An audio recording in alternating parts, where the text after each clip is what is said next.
요한복음 13장 34절 35절 말씀을 봉독합니다. 새 계명을 너희에게 주노니 서로 사랑하라. 내가 너희를 사랑한 것 같이 너희도 서로 사랑하라. 너희가 서로 사랑하면 이로써 모든 사람이 너희가 내 제자인 줄 알리라. 아멘. 네, 반갑습니다. 평소에는 우리 교우들 뵈면 한 해 갈수록 자꾸 연로해지신다라는 생각이 들었는데 말씀은 안 드렸습니다. 근데 오늘 보니까 세월 가는 만큼 우리 교우들 가정의 자녀 자손들은 그만큼 장성하고 성숙해지는 걸 새삼스럽게 느낍니다. 부모님들도 그만큼 뿌듯하고 좋으실 거라고 생각합니다. 우리 교회와 함께 하는 어린 생명들이 이렇게 많을 줄 몰랐습니다. 여러분들 모두에게 하나님의 은혜와 사랑이 가득하시기를 바랍니다. 옆에 있는 분들하고 인사를 하실 텐데요. 이렇게 하시기 바랍니다. 사랑합니다. 눈을 마주 대하고. 네.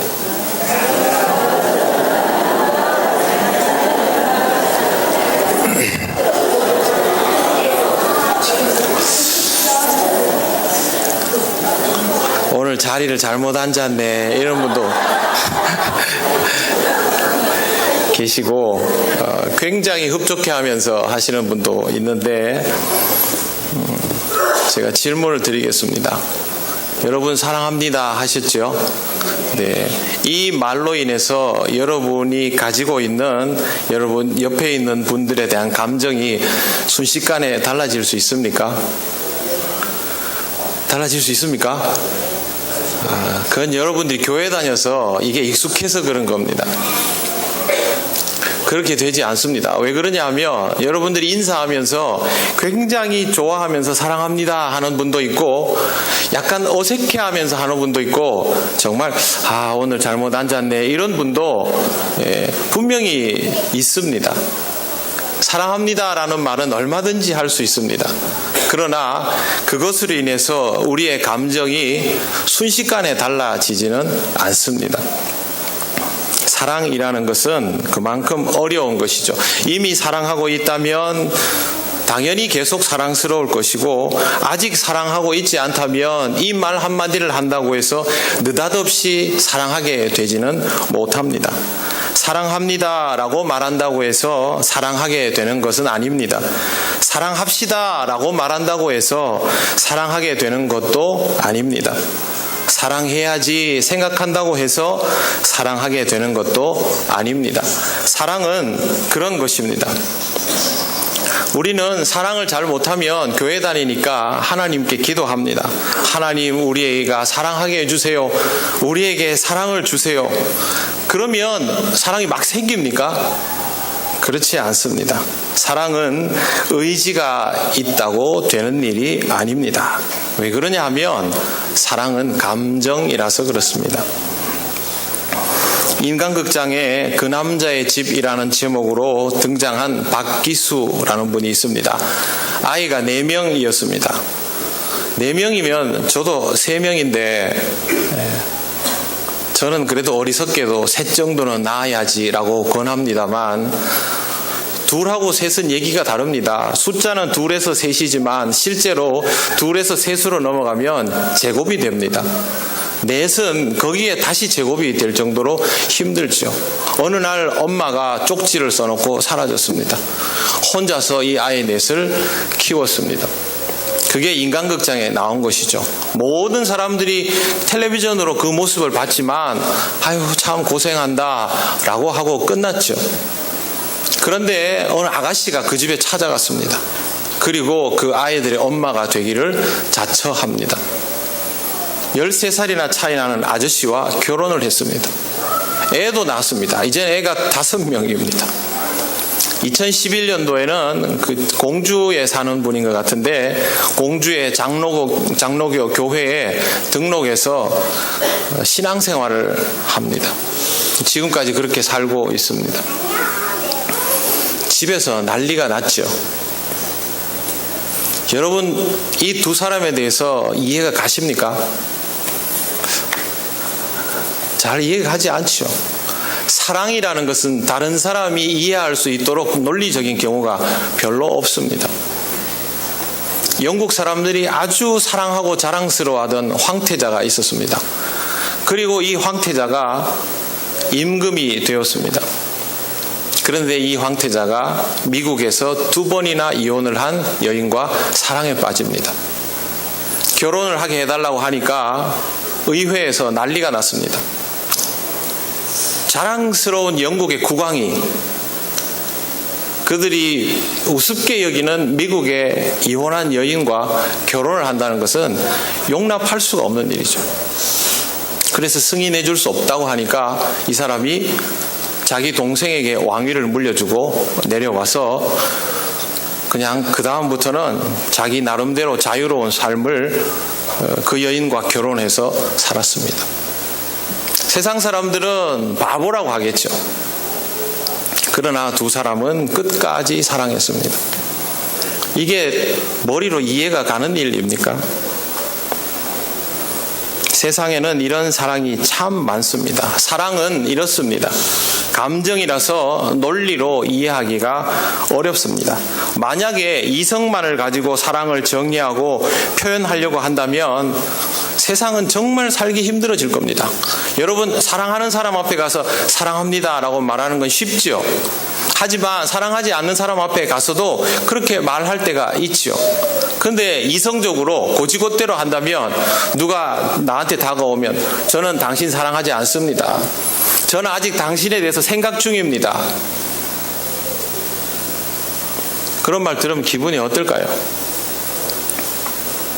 우리는 인터넷 쇼핑에서 전화 받아도 사랑합니다 고객님 그러면 거짓말인지 뻔히 알면서도 아이고 말이라도 들으면 기분 좋은데 거기다 대놓고 저는 아직 당신을 사랑하지 않습니다. 저에게 너무 가까이 다가오지 마세요. 우리는 일하면서 만난 관계인데 너무 호의적으로 대하지 마세요. 있는 그대로 다 말하면 정말 각박하고 힘든 세상이 될 것입니다. 교회 안에서도 그렇게 하면 똑같은 상황이 벌어질 것입니다. 어쩌면 세상은 지옥같이 될런지도 모릅니다. 이러면 결국 우리가 힘들어집니다. 그래서 우리는 사랑해야 한다라고 본능적으로 느낍니다. 그리고 사랑하려고 노력하고 어떻게 하면 사랑할 수 있을까 굉장히 고민합니다. 하지만 절대 쉬운 일은 아닙니다. 사랑에 대해서 예수님께서 이렇게 말씀을 하셨습니다. 오늘 우리가 읽은 13장 34절 말씀을 보시겠습니다. 새 계명을 너희에게 주노니 서로 사랑하라. 내가 너희를 사랑한 것 같이 너희도 서로 사랑하라. 새로운 계명이라면 이전의 것들이 이걸로 대체가 되었다라는 뜻입니다. 그러면 이거면 충분하다는 뜻이죠. 지금부터는 이 계명이 사실상 예수님의 가르침의 전부라는 말입니다. 그러면 이 계명을 지키는 일에 최선을 다해야 합니다. 예수님의 제자라면 당연히 여기에 집중해야 합니다. 제자들은 서로 사랑하려고 부단히 노력했을 겁니다. 예수님의 명령이었으니까. 하지만 쉽지 않았습니다. 자기들끼리 싸웠고 예수님을 제대로 사랑하지도 못했습니다. 배신도 했습니다. 도망도 쳤습니다. 결국 이 계명 앞에서 보기 좋게 실패한 것입니다. 이런 실패가 반복되고 누구에게나 일어나는 일이 되어버리면 이런 일은 당연한 것이 됩니다. 그래서 우리는 하나님이 사랑이시라는 것도 알고 예수님의 계명이 서로 사랑하라는 말씀 속에 집약되어 있다라는 것도 알고 사랑해야 행복하다라는 것도 알고 사랑이 좋은 것이라는 것도 알지만 사랑하지 못하고 살아가는 일을 당연하게 여기고 있습니다.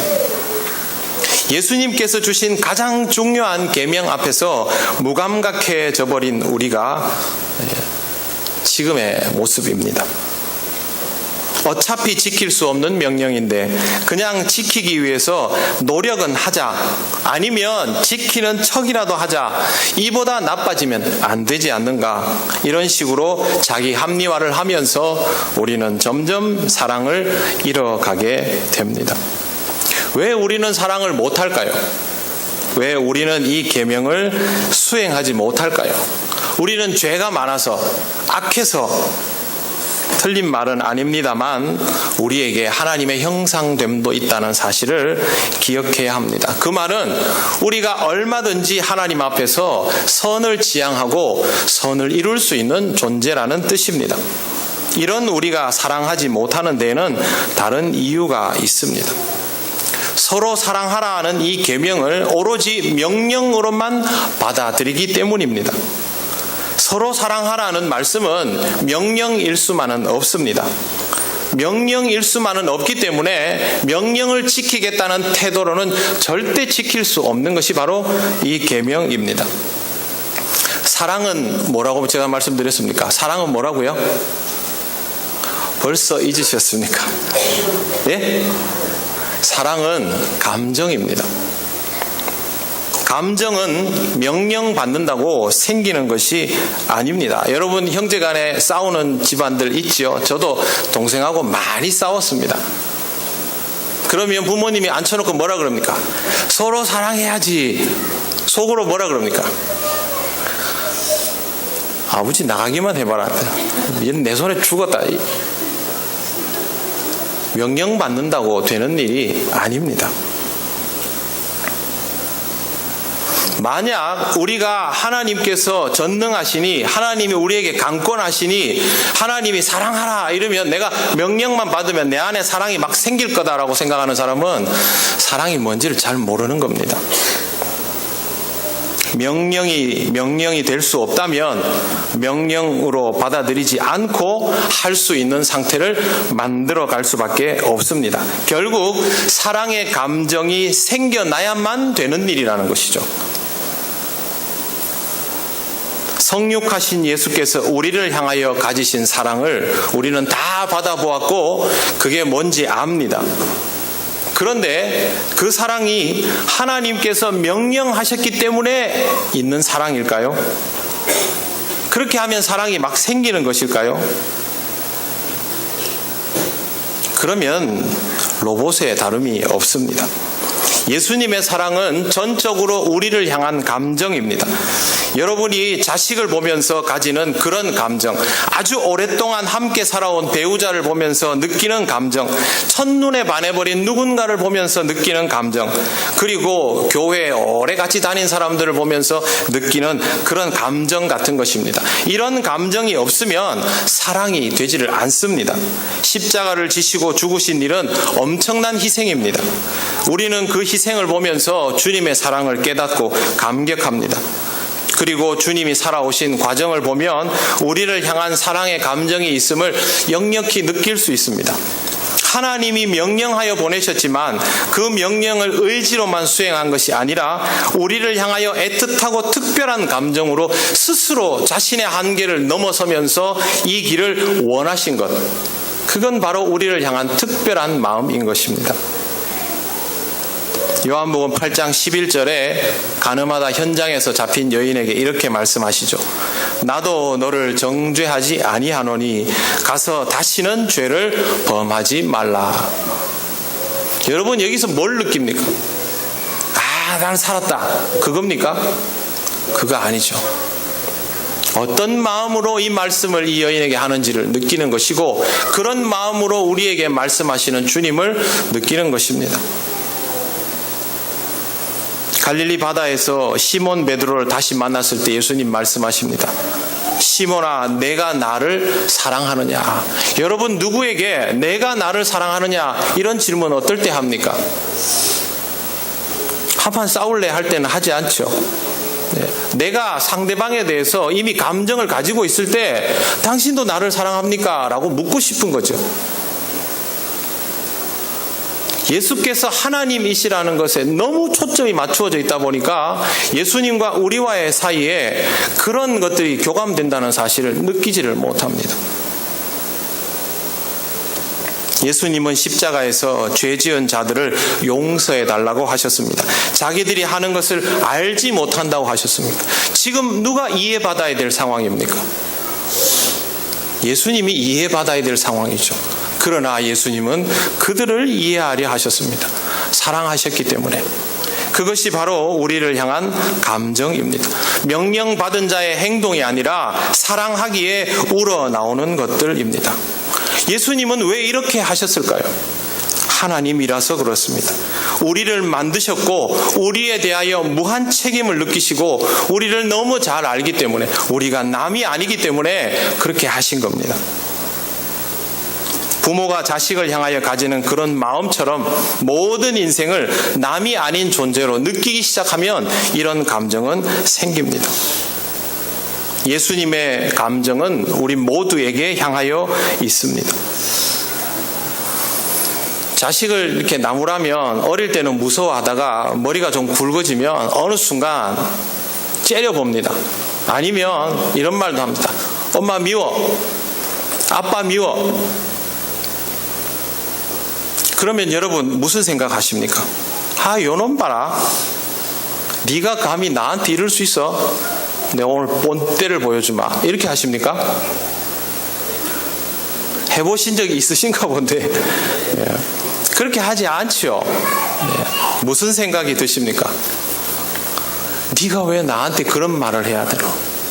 나는 왜 너한테 이런 말을 해야 되나? 우리가 왜 이런 대화를 주고받나? 그게 부모가 가지는 마음입니다. 예수님께서 모든 인생을 사랑하시는 이유, 죄가 많음에도 불구하고 그 인생을 용서하기로 마음먹은 이유, 십자가를 지심을 통하여 우리의 고통을 짊어지시는 이유는 여러분이 자녀를 향해서 가지는 그 마음과 똑같은 것입니다. 감정을 움직이는 가장 큰 열쇠는 바로 관계성에 있습니다. 남이라고 느껴지면 마음은 움직이지 않습니다. 남이 아니라고 느껴지면 마음은 움직여 버립니다. 제가 여러분들한테 여러 번 말씀드렸죠. 우리나라하고 북한하고 축구하면 누구 응원하십니까? 당연히 우리나라 응원하죠. 북한하고 일본하고 축구하면 누구 응원하십니까? 북한 응원합니다. 시키지도 않아도 알아서 합니다. 얼굴도 한번 본 적 없고 만나면 긴장하게 되는데, 이번에 대통령 북한에 다녀오는 거 보면서 야, 정말 많이 바뀌었네 이러면서도 뭔지 모르게 마음에 긴장이 되는데, 그런데 응원합니다. 그게 관계성이라는 것입니다.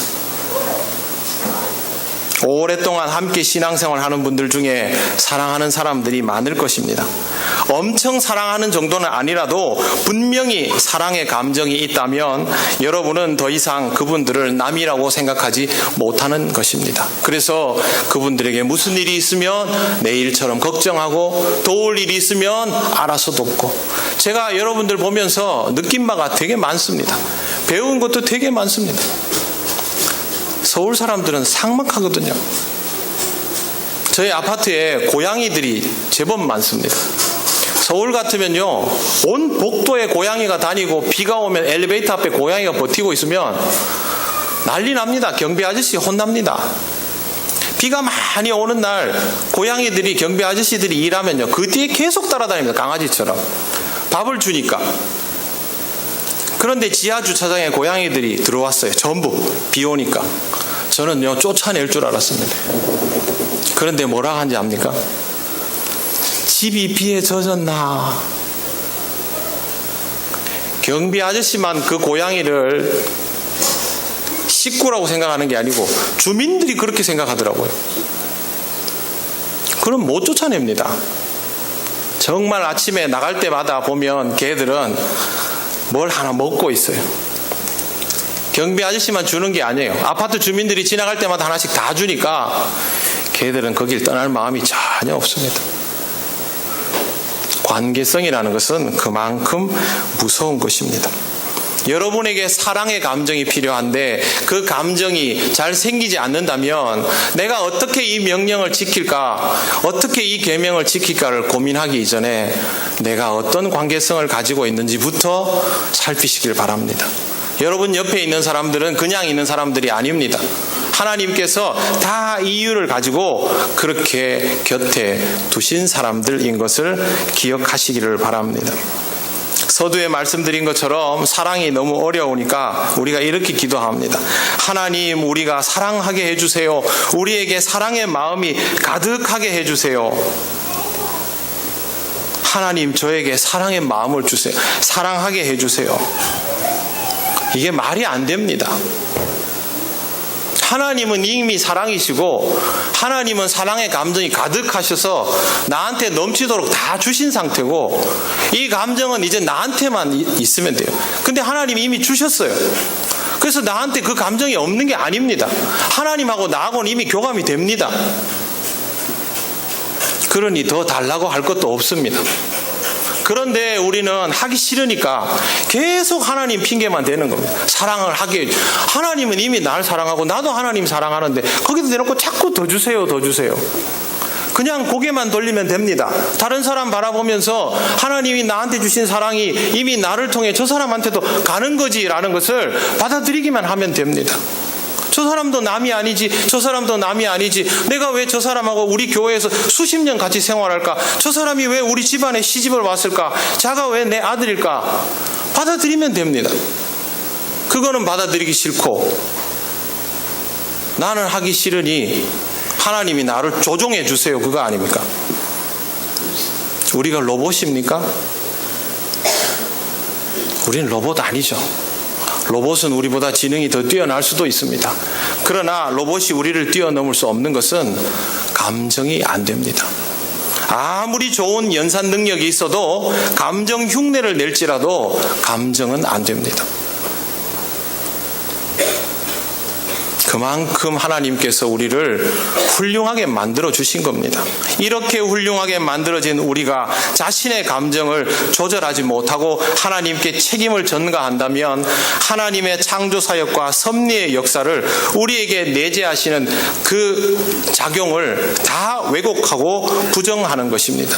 하나님은 우리를 로봇처럼 대하지 않고 하나님의 형상대로 만드시고 자유로운 의지를 주시고 우리 스스로 할 수 있도록 감동까지 주셨는데 우리가 우리 자신을 로봇으로 인정하고 하나님이 조종하셔야 되는 것처럼 한다면 그는 하나님을 무시하는 거고 우리 자신을 무시하는 겁니다.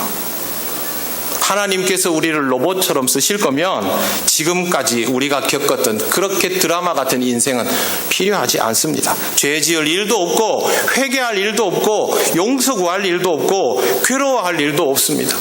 그러나 하나님은 그렇게 하지 않습니다. 하나님은 우리에게 감동은 주셔도 감정을 조종하시는 분은 아닙니다. 그만큼 하나님은 인격적이십니다.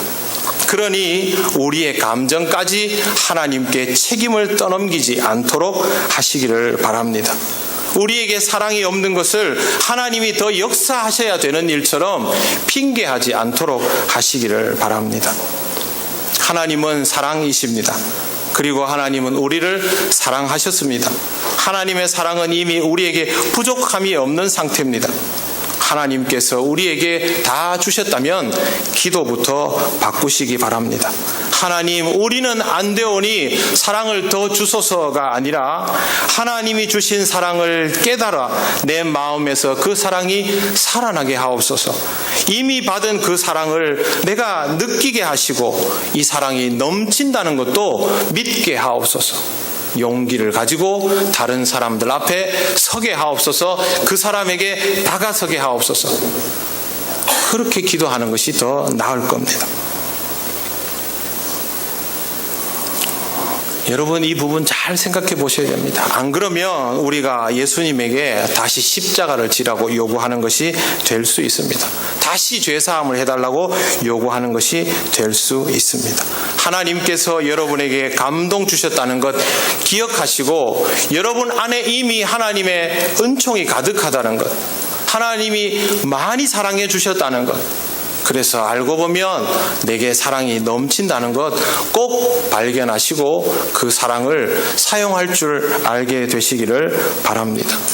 여러분의 감정은 죄도 많이 지었지만 주님을 통하여 얼마든지 사랑할 수 있는 상태입니다. 바울과 베드로 훌륭한 사람들이죠. 그러나 그들이 성품이 다 훌륭합니까?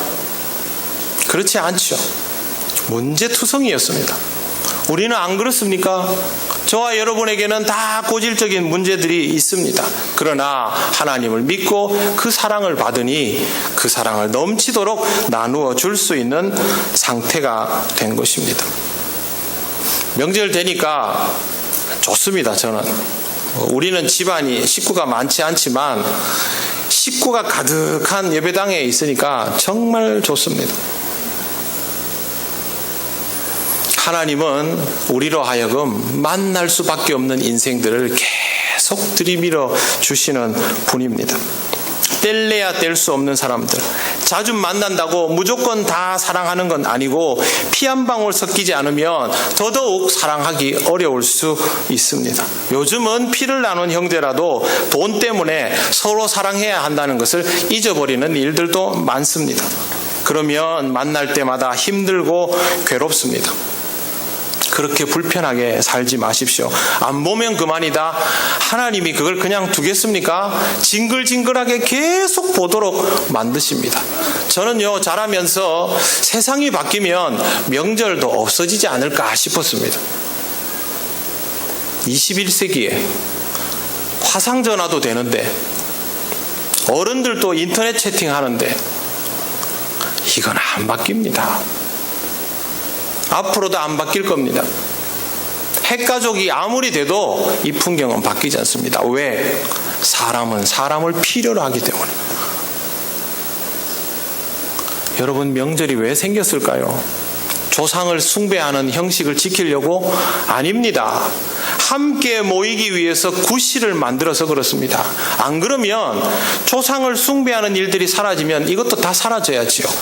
함께 모이는 것이 사람의 마음속에 있는 갈망이었기 때문에 지금도 우리는 때가 되면 이렇게 모이는 겁니다. 불편할 때도 있지만 힘든 일도 많지만 번거롭기도 하지만 그래도 사랑하는 사람 얼굴 보면 좋기 때문에 그렇습니다.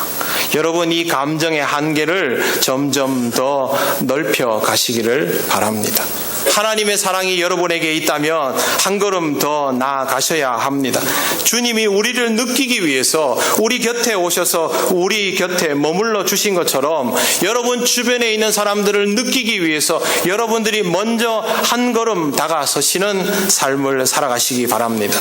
이미 여러분에게 주어진 하나님의 사랑은 다른 사람을 능히 품을 수 있는 아름다운 감정으로 승화될 준비가 되어 있습니다.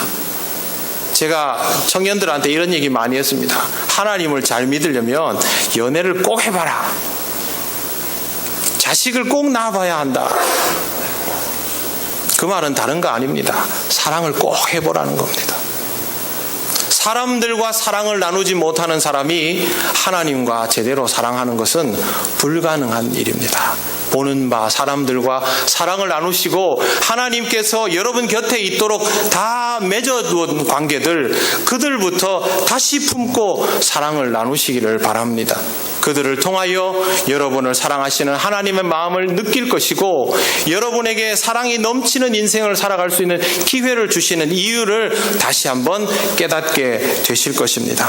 이렇게 사랑 넘치는 명절이 되시고 이 시간들을 통하여 하나님이 나를 얼마나 사랑하셔서 이런 기회들을 주시고 이런 사람들을 주시는가를 다시 한번 깨닫는 은혜의 자리를 누리시기를 바랍니다.